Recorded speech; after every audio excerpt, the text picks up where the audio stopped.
L'Italia in Cucina. A journey in Italy through stories and recipes by Matteo Rubettino. Ciao a tutti, welcome for another very, very special episode of L'Italia in Cucina, the Italian section of the SBS Kitchen Conversations program.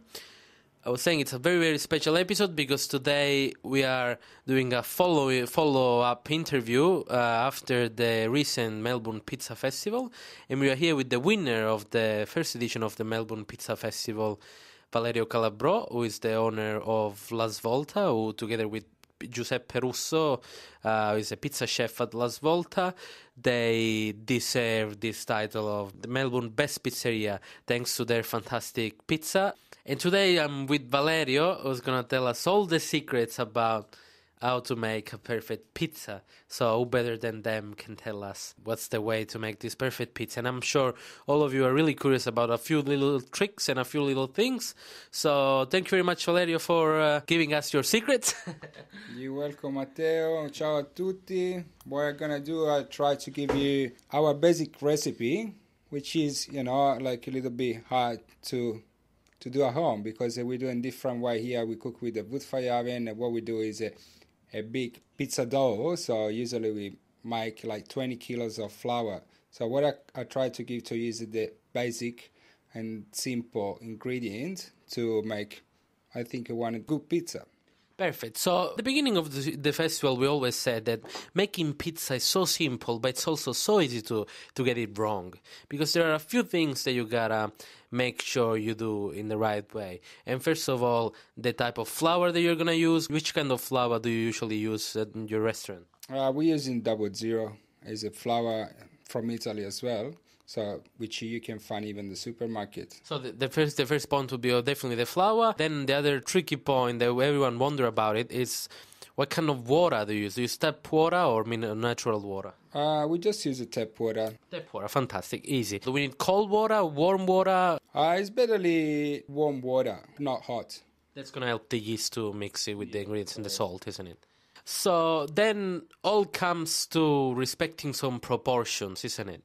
Yeah, correct. The proportion where we use is basically we use for each liter water, we put a 1.8 kilo of 00 flour and 50 grams of salt and 2 grams of yeast. I know it sounds weird because usually all the recipe you see on the magazine, they put probably 25 grams of yeast. But what we do, because the levitation is going to be for 24 hours, so we put less yeast, and we let the yeast do his job. So slowly, and the next day you're going to have a beautiful dough. There is a difference between different kind of yeasts. Which one do you recommend, Valerio? I recommend the fresh yeast because it's a natural process. With the dry yeast, sometimes, it's make faster the process of levitation. So what we do, we want the yeast to do its job and give the dough the best levitation. And that's going to make a difference also in the way the dough is going to be light and easy to digest, isn't it?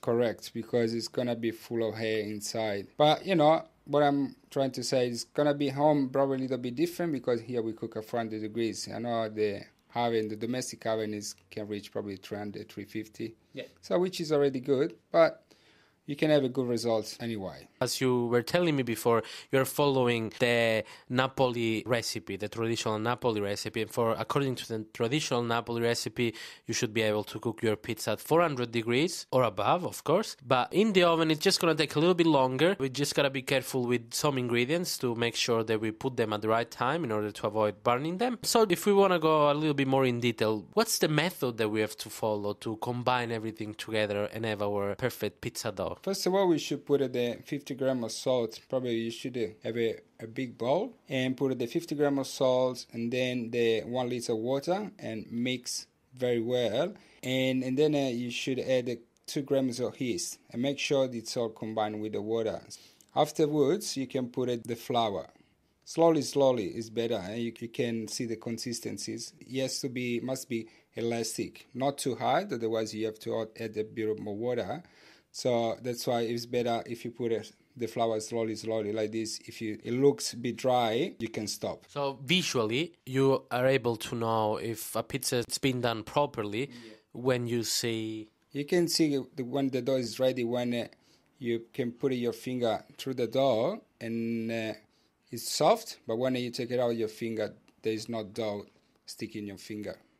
Fantastic. That's another fantastic trick. And then when the dough is finished, you either make some different bowl, like probably 8 balls, around 280 grams each, and keep in one place covered.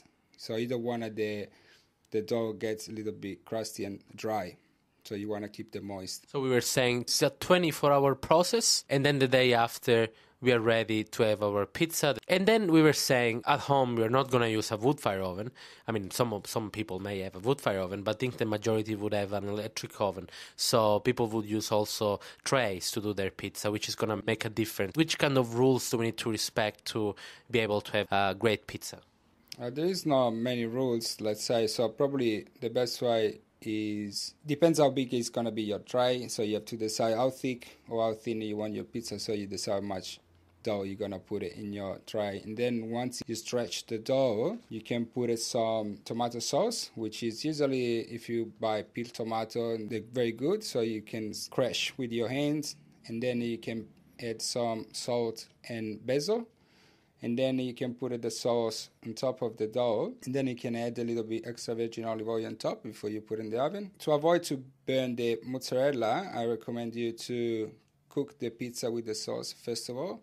And then when it's almost ready, maybe let's say 10 minutes before it's ready, you can take it off the pizza and spread the mozzarella on top and put it back in the oven. And that's the same even if you want to add any other ingredients. Yeah, it can be the same unless you don't use raw ingredients like, let's say, sausages. Yeah. So you better put before. So you just got to be careful with the ingredients to make sure that they're going to melt together. But there is one simple rule with pizza. It all comes with practice. You just got to make first proportion right. Use the right proportion of ingredients, and then after that, it's all fun because basically you can be free to do experiments, use different toppings, and La Svolta, of course, is a great example of how to make a fantastic pizza. Now we have 1 year before the second edition of the Melbourne Pizza Festival is going to come. I expect all of you, all of our listeners to try to make the perfect pizza, and next year come and attend all the events and be extreme experts of how to make a perfect pizza. Thank you very much, Valerio. Thank you very much for having me, Matteo. And congratulations again for your fantastic victory at the first edition of the Melbourne Pizza Festival. Thank you very much. It's been amazing, a very amazing experience. Thank you very much, and buon appetito to everyone.